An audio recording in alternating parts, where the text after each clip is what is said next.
రండి దేవుని యొక్క వాక్యంలో నుండి సంఘ ప్రార్థనలో ప్రవేశించే మునుపు ఒక మాట జ్ఞాపకం చేసుకుంటూ వద్దాం. న్యాయాధిపతుల గ్రంథము 16వ అధ్యాయము 18వ వచనం. అతడు తన అభిప్రాయమును తనకు తెలిపినని దెలీలా ఎరిగి ఆమె వర్తమానం పంపి ఫిలిష్తీయులు సర్దారులను పిలిపించి, ఈసారికి రండి, ఇతడు తన అభిప్రాయం అంతా నాకు తెలిపిన నేను ఫిలిష్తీయులు సర్దారులు రూపాయలను చేత పట్టుకునే ఆమె యొద్దకు రాగా. కాబట్టి ఇక్కడ మనం దేవుని యొక్క వాక్యాన్ని జాగ్రత్తగా చూసినట్లయితే ఒక మాట రాయబడుతూ వచ్చింది. ఎవరి వ్యక్తి అని అంటే సంసోన్ గురించి ఇప్పటికీ మనం అనేక కోణాల్లో మనం ధ్యానించుకుంటూ వచ్చాం. ఒక కోణం ఏంటి? సంసోను నీటి కొరకు ప్రార్థన చేస్తున్నవాడుగా ఉన్నాడు. ఇంకొక అనుభవాన్ని చూసినట్టయితే బలం కొరకు, దేని కొరకు బలం కొరకు సంసోన్ ఏం చేస్తున్నాడు? ప్రార్థన చేస్తున్నవాడుగా ఉన్నాడు. సంసోన్ యొక్క జీవితంలో బలహీనమైనప్పుడు, బలాన్ని కోల్పోయినప్పుడు దేవుని దగ్గర ఏం చేస్తున్నాడు? ప్రార్థన చేస్తున్నాడు. సంసోన్ యొక్క జీవిత చరిత్ర మనం చూస్తే బలం కొరకై తన జీవితంలో ఒక బలాన్ని దేవుడు అనుగ్రహించాలని సంసోను ప్రార్థన చేస్తున్నాడు. అయితే ఇక్కడ ఒక విషయాన్ని అర్థం చేసుకుంటే, సంసోను ఏ విషయంలో బలహీనమై ఉన్నాడు? దేవుని బలం కొరకు ఎందుకు ప్రార్థన చేస్తున్నాడు? సంసోను ఏ విషయాల్లో బలహీనమై ఉన్నాడంటే ఒక 5 విషయాలు చెప్పొచ్చు. వాటిని మనం ధ్యానించే మునుపు ప్రభు నడిపింపు కొరకు వచ్చిన ప్రార్థన. ప్రేమ కలిగిన పరలోకమందున్న తండ్రి, పరిశుద్ధుడు అయిన దేవా, స్తోత్రాలు. మీరు ఇచ్చిన కృపగా మీకు వందనాలు. ఈ సాయంకాల సమయంలో ప్రభా సంఘ ప్రార్థన ఎంతో దీవించండి. దినము తండ్రి, మరి వెంకటన్న గృహంలో కూడికలో మీరు సాయం చేసే వందనాలు. ఈ సమయంలో సంఘ ప్రార్థన కూడా ఎంతో దీవెనకరంగా చేయండి దేవా. ఈ యొక్క కూడికలో నీ మహిమనుంచండి. ఈ కూడిక ద్వారా నీ నామ ఘనత కొరకే వాడుకోమని ప్రార్థన చేస్తున్నాం.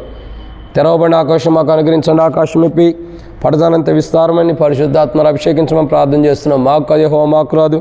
నీ కృపాసత్వం నీ నామను మహిమ తెచ్చుకోమని ప్రార్థన చేసుకుంటూ, నీ ప్రజల పక్షాన నీకున్న దయతో నన్ను జ్ఞాపకం చేసుకోనమని ఈ దినం మీ కూడికి ఎంతో దీవించమని ప్రార్థిస్తూ, మాతో మీరు మాట్లాడండి.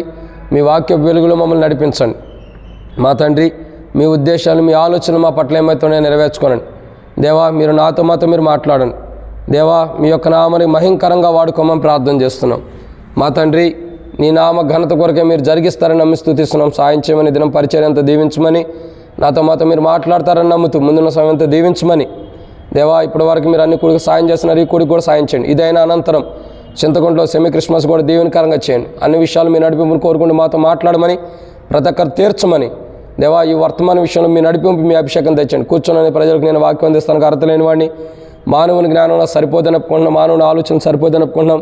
నీ జ్ఞానం, నీ ఆలోచన మీరు అనుగ్రహించి మహిమ పొందుతారని నమ్ముతూ ముందున సమయంతో దీవించమని మీ నడిపింపును కోరుకుంటూ మాతో మాట్లాడమని ప్రభువైన యేసుక్రీస్తు నామం పేరిట విశ్వాసంతో ప్రార్థిస్తున్నాం తండ్రి, ఆమేన్. కాబట్టి దేవుని యొక్క వాక్యాన్ని జాగ్రత్త చూసినట్లయితే ఇక్కడ ఒక మాట రాయబడుతుంది. ఏమని రాయబడుతూ వచ్చిందంటే, పరిశుద్ధమైనటువంటి బైబిల్ గ్రంథంలో మనం చూసినటువంటి మాట ఏంటంటే, సంసోను యొక్క జీవితం. సంసోను జీవితంలో ఏం కావాలి అని అంటే బలం కావాలి. ఏం కావాలా? బలం. సంసోను ఏ విషయంలో బలహీనుడై ఉన్నాడు అని అంటే ఒక 5 విషయాలు చెప్పొచ్చు. దాంట్లో మొదటి మాట ఏంటంటే, రండి న్యాయాధిపతుల గ్రంథము 16వ అధ్యాయము 16వ వచనం. న్యాయాధిపతుల గ్రంథం 16వ అధ్యాయం 16వ వచనం. ఆమె అనుదినమును మాటల చేత అతన్ని చాలక్క. కాబట్టి ఇక్కడ మొట్టమొదటిగా చూసినట్టయితే సంసోను యొక్క జీవితంలో సంసోనుకి బలం అవసరమైంది. బలహీనంగా ఉన్నాడు. సంసోను ఏ విషయంలో బలహీనమైపోయి ఉన్నాడు, దేనిని బట్టి బలహీనుడయ్యాడని కూడా మనం చూసుకోవచ్చు. సంసోను దేన్ని బట్టి బలహీనుడయ్యాడంటే మొట్టమొదటిగా చూసినట్లయితే మనుషుల ద్వారా వచ్చే మాటల ద్వారా బాధించబడుతున్నాడు. ఎప్పుడు? మనుషుల ద్వారా వచ్చే మాటల చేత ఏమవుతున్నాడు? బాధించబడుతున్నాడు. ఇక్కడ సంసోను యొక్క జీవిత చరిత్ర మనం అర్థం చేసుకుంటే, ఇక్కడ దెలీలా అనేటువంటి సహోదరి కనపడుతుంది. ఏమో పాప జీవితం అయినా ఏం చరిత్ర మనం చూసినట్లయితే ఎంతో ఘోరమైన స్థితిలో కనపడుతుంది. ఏమైనా మనం అర్థం చేసుకుంటే, ఏమేం చేస్తుంది? ప్రతిరోజు సంసోన్ని, ప్రతిరోజు కాకపోయినా అక్కడున్న స్థితిలో ఏం చేస్తుంది? మాటల చేత బాధిస్తుందంట. సంసోను యొక్క జీవితం ఎలా ఉందంటే, మాటల చేత బాధించబడుతున్న వాడుకుంటాడు. అది మనవారైనా మనవారు కాకపోయినా మాటల చేత అయితే బాధించబడుతున్నాడు. చూడండి, ఇక్కడ మొట్టమొదటి కోణాన్ని మనం అర్థం చేసుకున్నట్లయితే సంసోను యొక్క జీవితంలో ఏ విషయంలో బలం కావాలని దేవుని దగ్గర ప్రార్థిస్తున్నాడంటే, బాధించబడుతున్న తన జీవితంలో దేవుడు ఆ బాధను తీసేసి బలపరుస్తాడని బలం కొరకే దేవుని దగ్గర ప్రార్థన చేస్తున్నాడు. ఏదైతే మాటల ద్వారా బాధించబడుతున్నాడో ఆ మాటల నుండి ప్రభు తప్పిస్తాడని, అందుకే రాయబడుతూ వచ్చింది, నోటి మాటల చేత కలుగు నొప్పి నీకు తగలకుండా కాపాడుతాడని యోబు గ్రంథం 6వ అధ్యాయంలోనే రాయబడుతూ వచ్చింది. యోబు గ్రంథంలో ఎందుకు నోటి మాటల చేత కలుగు నొప్పి నీకు తగలకుండా, యోబు గ్రంథము 5వ అధ్యాయం 21వ వచనం, నోటి మాటల చేత కలుగు నొప్పి నీకు తగలకుండా ఆయన నిన్ను చాటు చేయను, ప్రళయమే వచ్చిన నీవు దానికి భయపడవు. కాబట్టి ఇక్కడ అర్థం చేసుకోవాల్సిన కోణం ఏంటంటే, సంసోను యొక్క జీవితంలో ఎందుకు ప్రార్థన చేస్తున్నాడు? నోటి మాటల చేత అతడు బాధించబడుతున్నాడు కాబట్టి, బాధించబడుతున్న తన జీవితంలో దేవుని యొక్క నోటి మాటల ద్వారా బలపరచబడటం కొరకు ప్రార్థన చేసుకుంటున్నాడు. దేవుని యొక్క నోటి మాట ద్వారా బలపరచబడటం కొరకు ఇక్కడ రాయబడుతున్న మాట, నోటి మాటల చేత కలుగు నొప్పి తగలకోకుండా. సంసోను యొక్క జీవితంలో ఇంకా డెలియల్ యొక్క మాటలని అనుకోవచ్చు, లేదా అనేకులు మాటలు అనుకోవచ్చు. అనేకులు మాట్లాడుకునే మాటలను బట్టి తనకు బాధ వస్తుంది కాబట్టి, ఆ బాధ తనకు రాకుండా, బాధ వచ్చే బాధ నుండి నివారణ అవ్వటం కొరకు దేవుని యొక్క బలాన్ని కోరుకుంటున్నాడు. ఏం చేస్తున్నాడు? దేవుని యొక్క బలాన్ని. తాను మనుషుల మాటల ద్వారా బాధించబడుతున్నాడు. ఏ మనుషులు అయితే తన మాటల ద్వారా అతను బాధిస్తున్నారో, ఎవరైతే మాటల చేత సంసోను బాధిస్తున్నారో, ఆ సంసోను యొక్క జీవితంలో బలం కావాలి. నోటి మాటల ద్వారా వచ్చే వాటిని జయించాలంటే కావలసిన బలం అవసరం. సంసోను యొక్క జీవితంలో మొట్టమొదటిగా దేని కొరకు? నోటి మాటల చేత బాధించబడుతున్న జీవితం నుండి విడుదల పొందడం కొరకే ప్రార్థన చేసుకోవాలి. బలం కొరకు ప్రార్థన చేసుకోవాలి సంసోను. ఇది మొదటి మాట. మనం కూడా అదే జీవితాన్ని కొనసాగించాలి. నోటి మాటల చేత కలిగేటటువంటి బాధ నుండి నివారణ అవటం కొరకు మనం ప్రార్థన చేయాలి. అది మనం అవ్వచ్చు, మన కుటుంబీకులు అవ్వచ్చు. ఎవరమైనా నోటి మాటల చేత కలుగు నొప్పి నుండి, ఆ బాధ నుండి మనం ఏం చేయాలా? విడుదల పొందడం కొరకు ప్రార్థన చేసుకోవాలి. సంసోను యొక్క జీవితంలో నోటి మాటల ద్వారా వివాదాలు జరిగినప్పటికీ వాటి నుండి విడుదల పొందడం కొరకు సంసోను ప్రార్థన చేసుకుంటూ వచ్చాడు. ఇది మొదటి మాట. రెండో విషయాన్ని చూసినట్లయితే న్యాయాధిపతుల గ్రంథము, రెండో విషయాన్ని చూద్దాం. న్యాయాధిపతుల గ్రంథం 16వ అధ్యాయం. న్యాయాధిపతుల గ్రంథము 16వ అధ్యాయం 2వ మాటను చూస్తున్నాము. 19వ వచనం. న్యాయాధిపతుల గ్రంథం 16వ అధ్యాయం 19వ వచనం. ఆమె తన తొడ మీద అతన్ని నిద్రబుచ్చి ఒక మనుషుని పిలిపించి వాని చేత అతని తల మీద 7 జడలను క్షారమును చేయించి అతన్ని బాధించుటకును మొదలుపెట్టెను. అప్పుడు తనలో నుండి బలము తొలగిపోయాను. సంసోను యొక్క జీవితంలో రెండోదిగా బలం కొరకు ప్రార్థన చేసుకుంటున్నాడు. ఒకటి, సంసోను నోటి మాటల చేతల్లో కలుగుతున్న బాధల్లో నుండి, ఆ బాధ నుంచి దేవుడు బలపరిచి ఆ బాధలు విడుదల కొరకు ప్రార్థన చేసుకుంటున్నాడు. ఓ రకంగా అట్టి అనుభవంలోకే వచ్చాడు. చివరికి అట్టి అనుభవే. అనేకులు చంపాలనుకున్నప్పుడు ఏం చేస్తున్నాడు? అదే అనుభవంలోకి వచ్చాడు. కాబట్టి మొట్టమొదటిగా చూస్తున్నట్టయితే నోటి మాటల చేత కలిగేటటువంటి బాధ నుండి విడుదల పొంది బలపరచబట్టం కొరకు ప్రార్థన చేసుకున్నాడు, ఆ బలం కొరకు. 2, తనలో ఉన్న బలం తొలగిపోయింది. ఏమైంది? సంసోన్లో ఉన్న బలం ఏమైంది? తొలగిపోతూ వచ్చింది. సంసోన్లో ఉన్న బలం తొలగిపోయినప్పుడు తొలగిపోయినటువంటి బలాన్ని తిరిగి సమకూర్చుకోవడం కొరకు ప్రార్థన చేశాడు. దేని కొరకు? తొలగిపోయినటువంటి బలము తిరిగి సమకూర్చుకోవడం కొరకు ప్రార్థన చేస్తున్నాడు. ఇంకా సంసోను యొక్క జీవిత చరిత్రలో ముగింపులో చూస్తే, ఆ గుడి స్తంభాలు 2 స్తంభాల దగ్గరికి వెళ్ళినప్పుడు ఏం జరుగుతుంది? చివరికి అదే బలం కోల్పోయిన తన జీవితంలో బలం కొరకే ప్రార్థన చేస్తున్నాడు. ఏదైతే బలాన్ని కోల్పోయాడో మళ్ళా దేవుడు ఆ బలాన్ని ఇవ్వటం కొరకు ప్రార్థన చేస్తున్నాడు. కాబట్టి ఇక్కడ రెండోదిగా మనం అర్థం చేసుకుంటే, బైబిల్ చెప్పే రెండో మాట, తనలో నుండి కోల్పోయిన బలాన్ని తిరిగి సమకూర్చుకోవడానికి. ఒకటి, మనుషుల మాటల ద్వారా కలుగుతున్న నొప్పి బాధ నుండి నివారణ పొంది దేవుని ద్వారా బలపరచబట్టం కొరకు ప్రార్థన చేసుకుంటున్నాడు. 2, దేవుని యొక్క వాక్యం చెప్పే మాట ఏంటంటే, న్యాయాధిపతుల గ్రంథం 16వ అధ్యాయం 19వ వచనం ప్రకారం, బలము తొలగిపోయింది తనలో నుంచి. ఏం పోయింది? బలం. ఏ బలమైతే తనలో ఉందో ఆ బలము తనలో నుంచి పోవటం ద్వారా ఏం చేస్తున్నాడు? తిరిగి దాని కొరకు ప్రార్థించుకుంటున్నాడు. సంసోన్లో బలమే పోయింది, మనలో దేవుని మహిమే పోయింది, లేదా దేవుని ఘనత మనలో నుంచి వెళ్ళిపోయింది. అందుకే మొదటి సమూయేలు గ్రంథంలో మనం చదివినట్లయితే ఏం పోతుంది అక్కడ? మొదటి సమూయేలు గ్రంథంలో రండి, మొదటి సమూయేలు గ్రంథము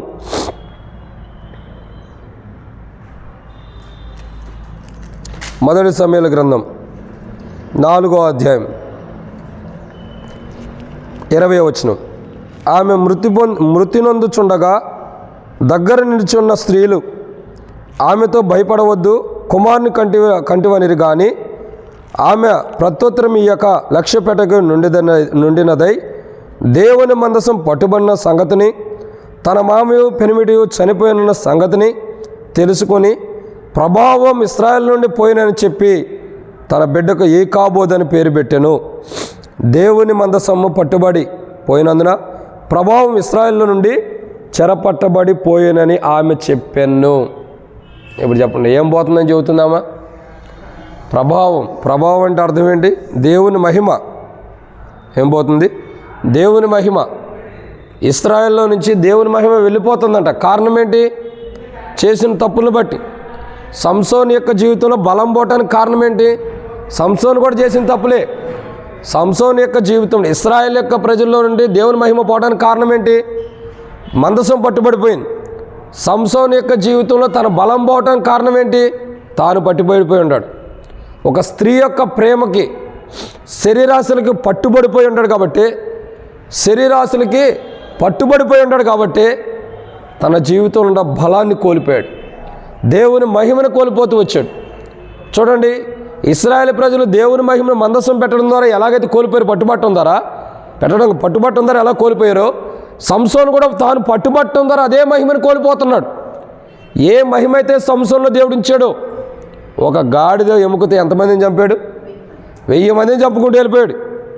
2000 మందిని చెప్పుకోగలడు. ఎందుకంటే అంత మహిమతో కూడిన బలము దేవుడు అనుగ్రహిస్తూ వచ్చాడు. ఇప్పుడేమైంది? పట్టుబడిన తర్వాత దేవుని మహిమ తనలో నుంచి వెళ్ళిపోయింది. దేవుని మహిమ వెళ్ళిపోవటం ద్వారా కోల్పోయిన దేవుని ప్రభావాన్ని తిరిగి సమకూర్చుకోవడం కొరకు ప్రార్థన చేస్తున్నాడు. కోల్పోయిన దేవుని మహిమని తిరిగి సమకూర్చుకోవడానికి ఈరోజు మనం కూడా ప్రార్థించాలి. మనం మన కుటుంబాల్లో ఏదైతే కోల్పోతున్నామో దేవుని మహిమని తిరిగి దాన్ని సంపాదించుకోవడం కొరకు ప్రార్థించాలి. ఒకవేళ అట్లు ప్రార్థించిన యెడల సంసోను ఎలా నష్టం తెచ్చుకున్నాడో అట్టి నష్టాన్ని మనం తెచ్చుకుంటాం. ప్రార్థించవలసిన భారము, బాధ్యత మన మీద ఉంది. దేవుని మహిమ, దేవుని ప్రభావం, దేవుని ప్రసన్నత పోవటానికి కారణమైనటువంటి మనం కానీ మన కుటుంబీకుల యొక్క జీవితాలు కానీ ఏం చేసుకోవాలా? సరి చేసుకోవాలి. ఎన్నో రోజులు ధ్యానించాం మనం. ఎవరి గురించి? సంసోను గురించి కాదు, యెజబెల్ గురించి ఎన్నో రోజులు ధ్యానించాం. తన చరిత్ర ఏంది, తన జీవిత చరిత్ర ఏంది. తాను సరి చేసుకోలేకపోతూ వచ్చింది. సరి చేసుకునే మనసు కూడా తనలోకి రాలేకపోతూ వచ్చింది. కోల్పోతున్న దాన్ని తిరిగి సమకూర్చుకునే హృదయం కూడా తనలో లేదు. ఏమైతే కోల్పోతుందో, ఏమైతే పోగొట్టుకుంటుందో, ఏమైతే నష్టపరుచుకుంటుందో అవి మరలా తిరిగి సంపాదించుకునేటటువంటి జీవితము యెజబెల్లో లేదు. భర్తలో ఉంది కానీ యెజబెల్లో లేదు. అహాబులో ఉంది కానీ యెజబెల్లో లేదు. కాబట్టి ఏమైంది? యెజబెల్ నష్టపోతూ వచ్చింది. ఇప్పుడు సంసోను కూడా జీవితం ఏంటి? సంసోను కూడా తన జీవితం ఏంటంటే ఏదైతే బలం పోయిందో దాన్ని తిరిగి సంపాదించుకోవడం కూడా ప్రార్థన చేసుకోవాలి. అది దొరకనప్పుడు ఏమైంది? నష్టమే. దేవుని మహిమ పోతే దొరకటం కష్టం. రావాలంటే ఇంకా క్రయధనం చెల్లించాలి. పోగొట్టుకోవడం ఎట్టయినా పోగొట్టుకోవచ్చు, కానీ దాన్ని తిరిగి సంపాదించుకోవాలంటే చాలా కష్టం. మనంతటికి మన ప్రాణం బలిగా ఇచ్చినా పోయిన మహిమ తిరిగి రాదు. అర్థం చేసుకోండి. మనంతటా మన ప్రాణం బలిగా ఇచ్చినా పోయిన మహిమ తిరిగి రాదు. తిరిగి రావాలంటే దానికి ఒక నియమ నిబంధనలు ఉన్నాయి.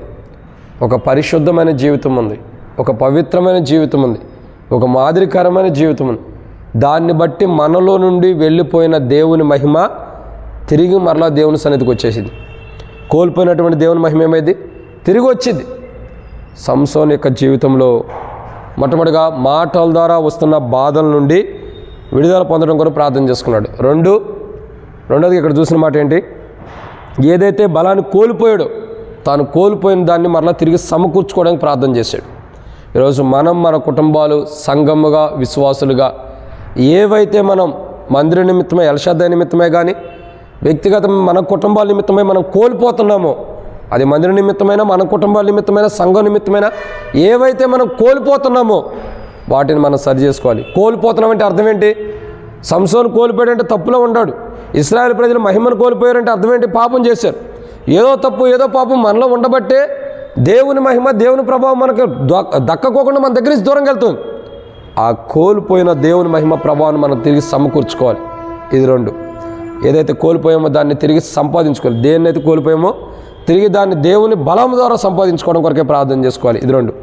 మూడోదిగా చూసినట్టయితే రండి, న్యాయాధిపతుల గ్రంథం 16వ అధ్యాయం.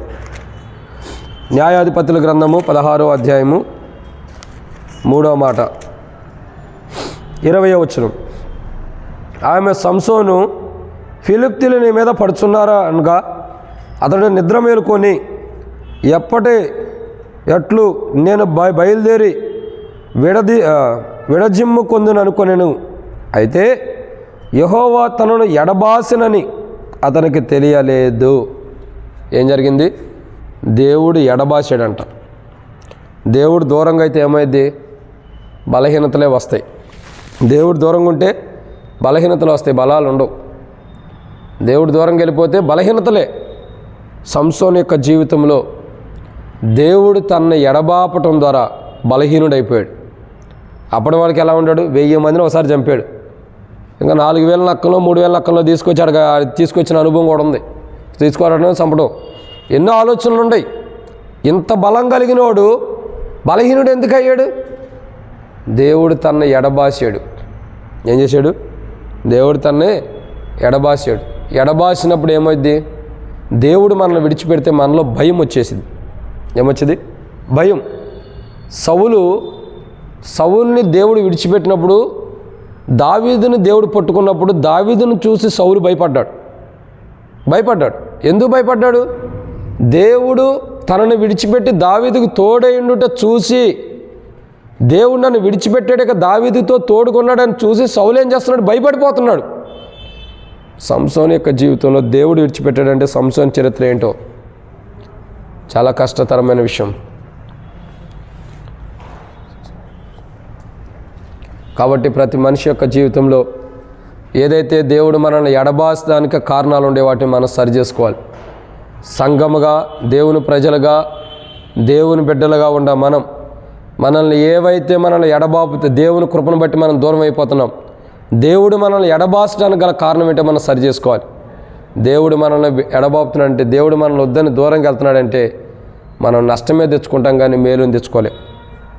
ఈరోజు మన సంఘ ప్రార్థనలో మనం చేయాల్సిన ప్రార్థన, మన సంఘ ప్రార్థన కాదు, ప్రార్థనలో మనం చేయాల్సిన మాట ఏంటంటే దేవుడు మనల్ని మన కుటుంబాన్ని ఎడబాపకుండా దేవుని బలముతో మనల్ని మన కుటుంబాన్ని దగ్గరకు తీసుకోవడం కొరకు ప్రార్థన చేయాలి. దేవుని బలంతో దేవుడు దగ్గర తీసుకోవడం కొరకు ప్రార్థించాలి. సంసోన్ని దేవుడు ఎడబాసాడు. సంసోన్ని ఇంకా బలం లేదు. మనల్ని కూడా దేవుడు ఎడబాస్తే మనలో కూడా బలం ఉండదు. ఇక ఏమైంది మరి?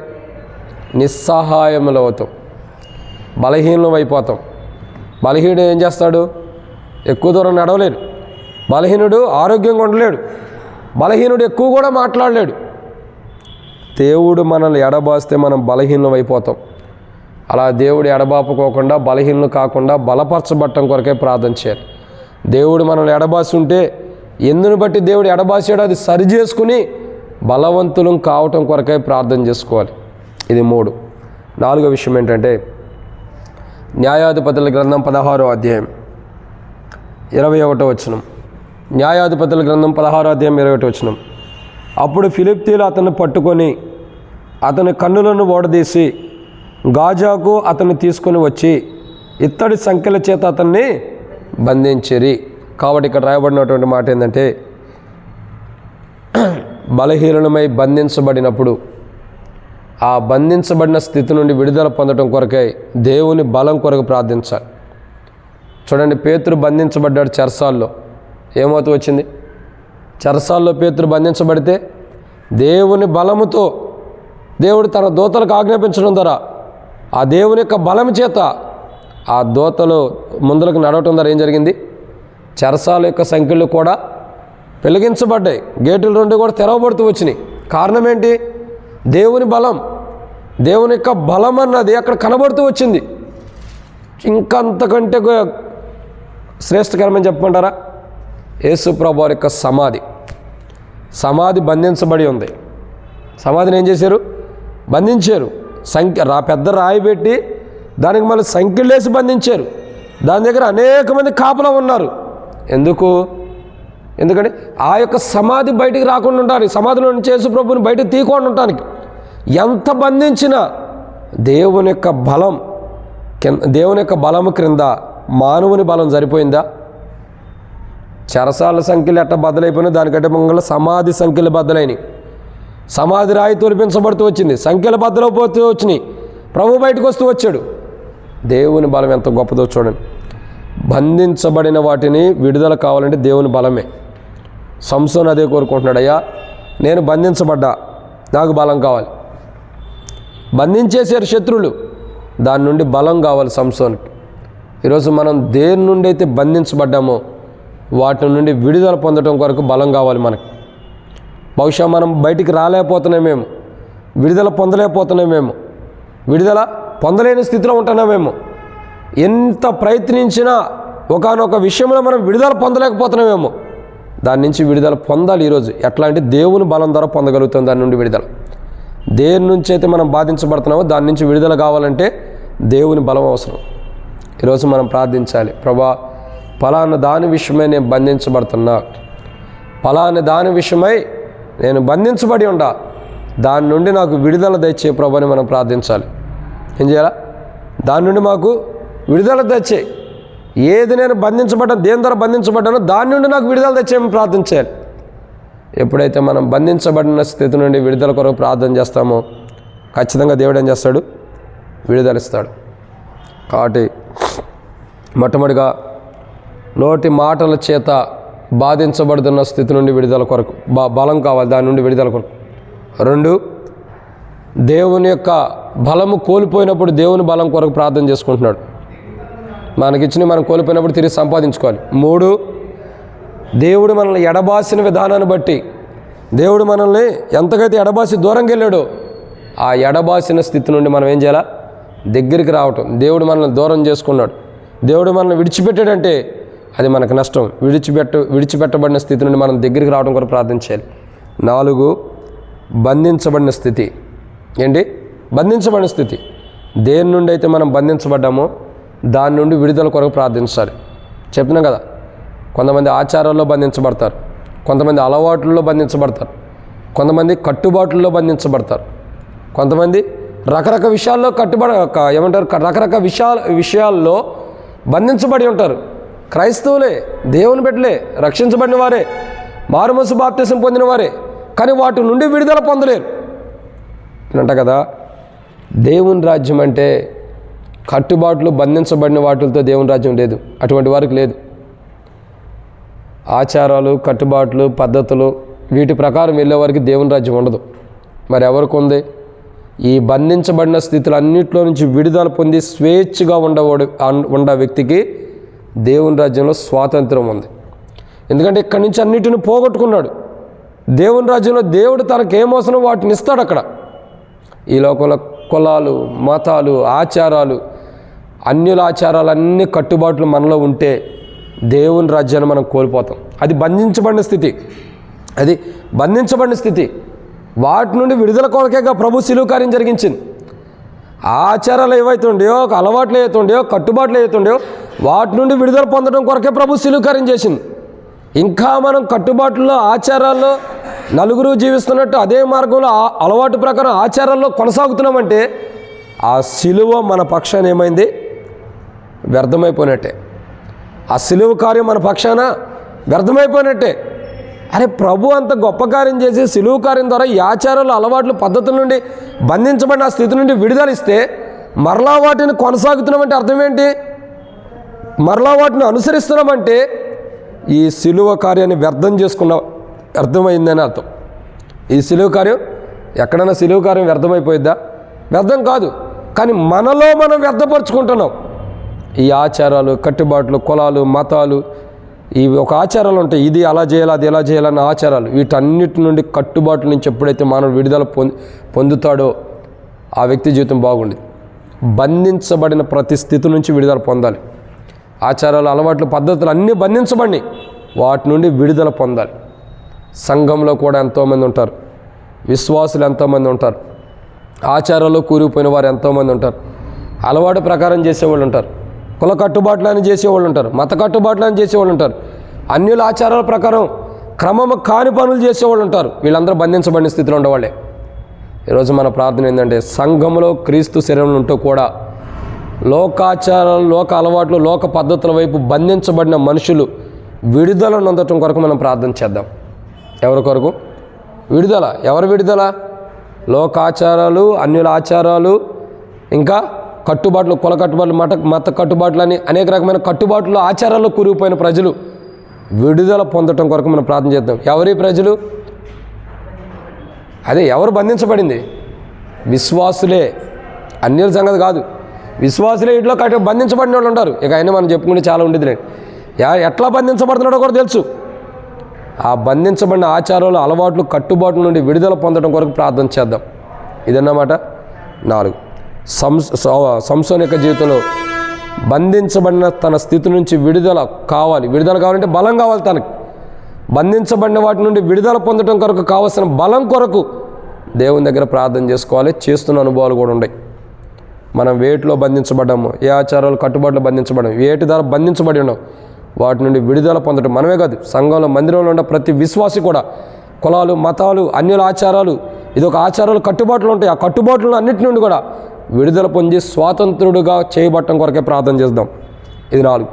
ఇక 5వ విషయం, న్యాయాధిపతుల గ్రంథం 16వ అధ్యాయం 16వ వచనం. న్యాయాధిపతుల గ్రంథం 16వ అధ్యాయం 16వ వచనం. ఆమె అనుదినము మాటల చేత అతన్ని బాధించి తొందర పెట్టుచున్నందున అతడు ప్రాణము విసికి చావగోరెన్ను. సంసోను బలం కొరకు ఎందుకు ప్రార్థన చేసుకుంటున్నాడు? అటువంటి మాటల చేత బాధించబడుతున్నాడు. రెండోదిగా మరి దేవుని బలాన్ని కోల్పోయినందుకు. 3 దేవుడు తనను ఎడబాసినందుకు. 4 బంధించబడిన స్థితి నుండి ప్రార్థన చేసుకుంటున్నాడు. ఇక 5వదిగా ఏంటంటే ఏమని రాయబడుతూ వచ్చింది? తన ప్రాణం విసికి చావగోరెను. ఎందుకు ప్రార్థన చేసుకుంటున్నాడు? బలం కొరకు. ప్రాణం విసిగిపోయిందంట. ఏమైపోయింది? ప్రాణం విసిగిపోయింది బాగా. సంసోను యొక్క ప్రాణం అంతా కూడా విసిగిపోయింది. ఇక తన మనసు తన దగ్గర లేదు. తన మనసు తన దగ్గర లేదు. విసిగిపోయాడు.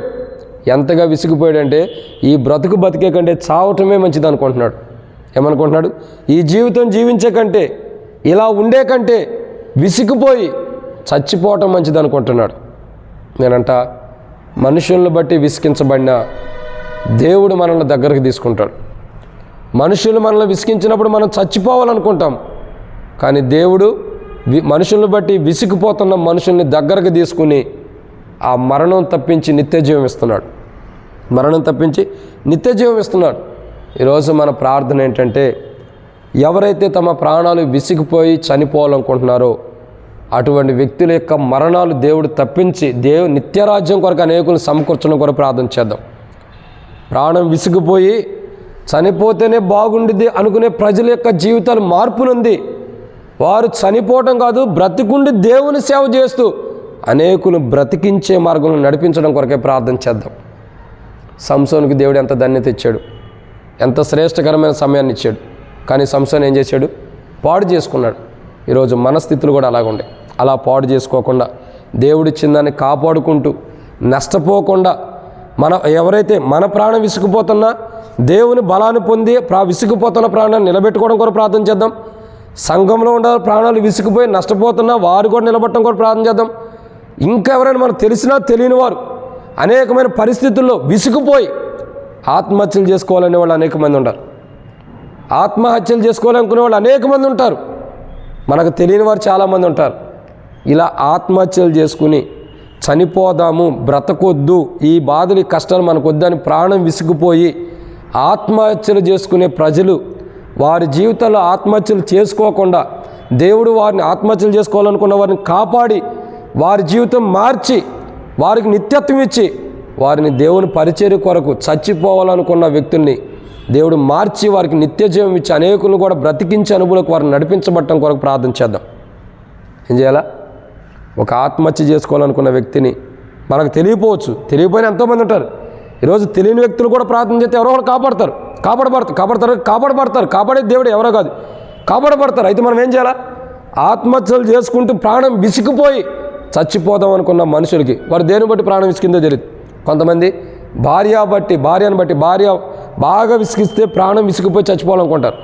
కొంతమంది భర్త విసిగిస్తే ఆ భర్త యొక్క విసిగింపు చూసి చనిపోవాలనుకుంటారు. కొంతమంది పిల్లలు విసిగిస్తుంటే చనిపోవాలనుకునే వాళ్ళు ఉంటారు. కొంతమంది తల్లిదండ్రులు విసిగిస్తుంటే చనిపోవాలనుకుంటారు. కొంతమంది స్నేహితులు విసిగిస్తుంటే చనిపోవాలనుకుంటారు. కొంతమంది కుటుంబీకులు విసిగిస్తుంటే చనిపోవాలనుకుంటారు. మరికొంతమంది ప్రజల ద్వారా మనుషుల ద్వారా విసిగిస్తుంటే చనిపోవాలనుకుంటారు. మనం ఎట్లా ఎవరు చనిపోవాలనుకున్నా మనమైతే ఏం చేయాలా? మనమైతే ఏం చేయాలా? ప్రార్థన చేయాలి. ప్రాణం విసిగిపోయి చనిపోదాం అనుకుంటున్న వారి దగ్గరికి దేవుని బలం వెళ్ళి విసిగిపోయిన వారి జీవితాన్ని నిలబెట్టి బలపరిచి వారి ప్రాణాలని తెప్పరిల్ల చేయడం కొరకు మనం ప్రార్థన చేయాలి. ఈరోజు ఎప్పుడైతే ప్రాణం కోల్పోతున్న ప్రజల కొరకు ప్రాణం విసిగిపోయి ఈ జీవితం వద్దు, ఈ బ్రతుకొద్దు, ఇంతేనా ఈ జీవితం, ఈ బతికే కంటే చావటం మేలని చెప్పి ఎవరైతే ప్రాణం విసిగిపోతారో ఆ విసిగిపోయేవారు మనకు తెలవచ్చు, తెలియకపోవచ్చు. తెలిసి ఉంటే ప్రార్థన చేద్దాం, తెలియకపోయినా ప్రార్థన చేద్దాం. అప్పుడు అనేకుల ప్రాణాన్ని మనం చేసే ప్రార్థన దేవుడు ఆలకించి దేవుని చిత్తమే ఆలకిస్తే మనకు తెలియకోకుండా ఒక ఆత్మ యొక్క ప్రాణాన్ని మనం కాపాడినట్టే. కానీ దాని విలువ మనకి ఎక్కడ కనపడదు. ఆ ప్రార్థన విలువ ఏడ కనపడదు. ఒక దినాన దేవుని రాజ్యం దగ్గరికి ఆ ధవళ సింహాసనం దగ్గరికి వెళ్ళినప్పుడు ప్రభు అంటాడయ్యా, ఇదిగో పలానా రోజు పలానా వ్యక్తి చనిపోదాం అనుకుంటే ఆ వ్యక్తి కొరకు నువ్వు ప్రార్థన చేసావు. నీ ప్రార్థన నేను విని ఎక్కడో ఏమంటాడు భూమి ఆ కొనలో ఉన్న వ్యక్తిని నేను పిలుచుకొని రక్షించుకుంటూ వచ్చాను. నీ ప్రార్థన నేను విన్నా. నువ్వు నరసాపూర్లో ప్రార్థన చేస్తే సముద్రం ఒడ్డున ఉన్న వ్యక్తిని నేను రక్షించుకున్నా. మనం ఆడికి వెళ్ళగలుగుతామా? లేదు. కానీ మనం చేసే ప్రార్థన ఎక్కడికి వెళ్తుంది? ఆ వ్యక్తి దగ్గరికి వెళ్తుంది. కాబట్టి మన ప్రార్థన ఎలా ఒక క్రైస్తవుడికి ఉన్న బలం అదే. నువ్వు ఎక్కడికి తిరగవసరంలా, నువ్వు ఎక్కడుంటే అక్కడ తగిలిద్ది. గెహాజీతో ఏమంటాడు? గెహాజీతో ఎలీషా ఏమంటాడు? గెహాజీ, నువ్వు నయమాన్ దగ్గరికి వెళ్ళి వచ్చేటప్పుడు నా ఆత్మ నీతో రాలేదా? ఎలా వెళ్ళింది? ఎలీషా పరిగెట్టుకుంటూ వెళ్ళాడా? ఆత్మ వెళ్ళొచ్చింది. మనం ఎక్కడుండి ప్రార్థన చేస్తే దేవుడు మన ఆత్మలో ఉన్న ప్రార్థన బట్టి చచ్చిపోదామని ప్రాణం విసిగిపోయినటువంటి ప్రజలను ఏం చేస్తాడు? మన ఆత్మని అక్కడ పంపించి అనేకుల రక్షణ కార్యం జరిగిస్తాడు. ఖచ్చితంగా అద్భుతం చేస్తాడు. మన ఆత్మను పంపిస్తాడంటే ఆడ దేవుని ఆత్మ ద్వారా దేవుని కార్యాలు జరుగుతాయి. కాబట్టి 5 విషయాలు చెప్పండి. 1, సంసోను బలం కొరకు ప్రార్థన చేశాడు. ఎందుకు? మాటల చేత బాధించబడినప్పుడు దేవుని బలం కావాలని.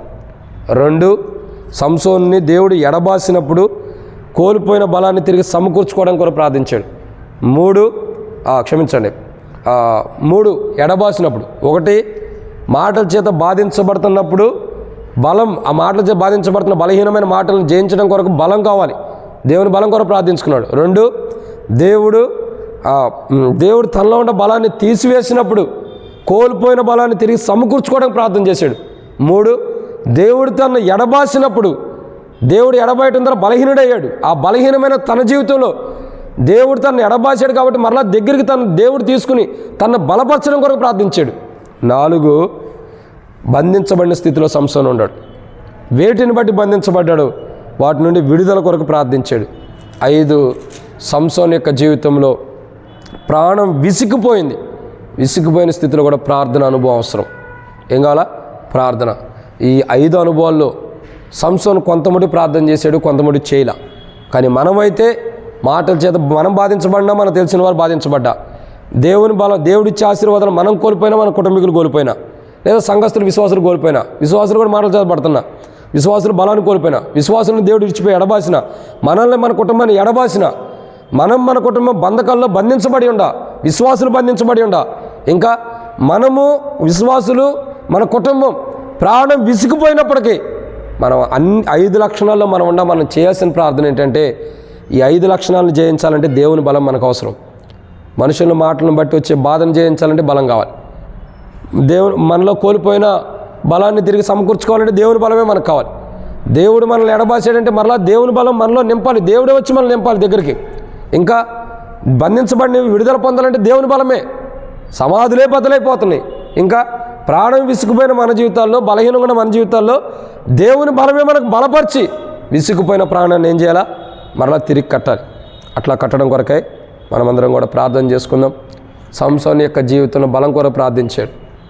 మనం మాటలను బట్టి కానీ, అనేకుల మాటలను బట్టి కానీ దేవుడిచ్చిన ఆశీర్వాదం కోల్పోయినా, ఇంకా దేవుడు మనల్ని ఎడబాసిన, బంధించబడిన స్థితిలో ఉండా, ఇంకా ప్రాణం విసుకుపోయిన స్థితిలో ఉండా దేవుని దగ్గరికి వచ్చి ప్రార్థన చేసుకుందాం. ప్రభువా, నేనే కాదు, నా కుటుంబీకులు, నేను నా కుటుంబీకులే కాదు, నా తోటి విశ్వాసులు, ఎల్షద్దాయిలో ఉన్న మందిరంలో ఉన్న విశ్వాసులు కూడా అటువంటి అనుభవంలో ఉండవని ఒప్పుకుంటున్నాం. నేనే కాదు, నాతో పాటు ఎంతోమంది విశ్వాసులు అటు అనుభవంలో ఉండారు. అందరూ కాదు, కొంతమంది అయినా ఉండారు. వారి జీవితాలు మార్చి వారికంటూ ఒక నూతన జీవితాన్ని మీరు దయచేయని ప్రభు అని ప్రార్థన చేసుకుందాం. ఎప్పుడైతే అట్టి ప్రార్థన మనం చేస్తామో, ఒక నూతనకరమైన ప్రార్థన కొరకు ఎప్పుడైతే చేస్తామో, అప్పుడు దేవుడు మన జీవితాన్ని మారుస్తాడు. మార్చి ఒక నూతనమైన అనుభవంలోకి దేవుడు మనం తీసుకొచ్చినట్లు, సంసోను బలం కొరకు ప్రార్థించినట్టు మనం ఈ 500 ఆశీర్వాదాల కొరకే ప్రార్థన చేసుకుందాం. దేవుడు మన ప్రార్థన విని, దేవుని చిత్తమైతే దేవుడు బహుమానం ఇస్తాడు. మన ప్రార్థన విని మాటల ద్వారా వచ్చే బాధ, దేవుని మనకిచ్చిన ఆశీర్వాదం కోల్పోయిన కానీ, దేవుడు మనల్ని ఎడబాసింది కానీ, ఇంకా బంధించబడిన స్థితి నుండి కానీ, విసిగిపోయినటువంటి అనుభవంలో నుండి కానీ ఉండ స్థితిలో నుండి ప్రభు ఏం చేస్తాడు? ఈ వీటిల్లో ఉండ మనల్ని, అనుభవంలో ఉన్నటువంటి మనల్ని విడుదలిస్తాడు మనకి తన బలము ద్వారా. ఈ 500 అనుభవంలో నుంచి తన బలం ద్వారా మనకు విడుదల ఇవ్వటం కొరకై మనము మన కుటుంబీకులతోటి విశ్వాసులకి, భూమి మీద ఉన్న ప్రతి మనుషుడికి, చావదాం అనుకున్న మనుషుడికి విడుదల ఇవ్వటం కొరకై ప్రార్థన చేద్దాం. ఒక మంచి ప్రార్థన, బలముతో దేవుని బలాన్ని పొందేటటువంటి ప్రార్థన మనం చేయనట్లు, నన్ను బలపరచువాని నేను సమస్తం చేయగలను పౌలు అంటున్నాడు. దేవుని ద్వారా దేవుని బలాన్ని మనం పొంది బలపరచబడటం కొరకై మనం మన సంఘస్థులతోటి విశ్వాసులు కూడా బలపరచబడటం కొరకు, ఆత్మీయంగా కూడా బలపడటం కొరకు ప్రార్థన చేద్దాం. అటు ప్రార్థన మనం చేయనట్లు ప్రభు మనకి సహాయం చేయనుగాక. ఆమేన్.